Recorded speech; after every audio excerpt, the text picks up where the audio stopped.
భద్రాద్రి కొత్తగూడెం జిల్లా పాల్వంచలో ఆర్టీసీ బస్సులో తరలిస్తున్న గంజాయిని పోలీసులు పట్టుకున్నారు. ఛత్తీస్గఢ్లోని కుంట నుంచి పాల్వంచ మీదుగా విజయవాడకు వెళ్తున్న బస్సులో గుర్తు తెలియని వ్యక్తులు గంజాయి తరలిస్తున్నారు.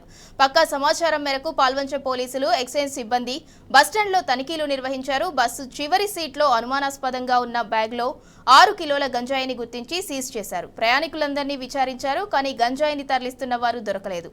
దీంతో పోలీసులు కేసు నమోదు చేసుకుని దర్యాప్తు చేస్తున్నారు. మంచి మంచి సుత్తులు పెడుతున్నావుగా సార్.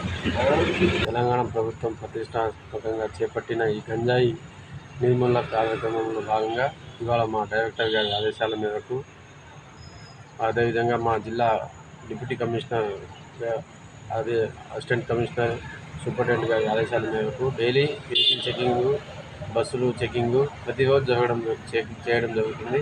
దానిలో భాగంగా ఇవాళ కుంట నుంచి విజయవాడ వెళ్ళే బస్సు చెక్ చేయగా అనుమానాస్పదంగా బస్సు లాస్ట్లో ఒక బ్యాగ్ పడి ఉంది. అక్కడ ఎవరు ప్రయాణికులు లేదు. ఆ బ్యాగ్ను తెచ్చి చూస్తే దానిలో దాదాపుగా ఒక 5 కిలోల గంజాయి, ఎండు గంజాయి దొరికింది. అక్కడ ఉన్న ప్రయాణికులను అడగగా ఎవరు కూడా ఇది మాకు సంబంధం లేదన్నట్టుగా చెప్పడంతో దాన్ని ఈవుడి కేసు, అంటే అన్డిటెక్టెడ్ కేసుగా నమోదు చేసి రిజిస్టర్ చేయడం జరిగింది. ప్రతి గంజాయి నిర్మూలన అనేది ఏ ఒక్క ఎక్సైజ్ డిపార్ట్మెంటో, పోలీస్ డిపార్ట్మెంటో కాకుండా ప్రతి పౌరుడి బాధ్యతగా భావించి దాన్ని నిర్మూలిస్తే తప్ప అది ఆ మహమ్మారిని మన రాష్ట్రం నుంచి తరిమి కొట్టలేము.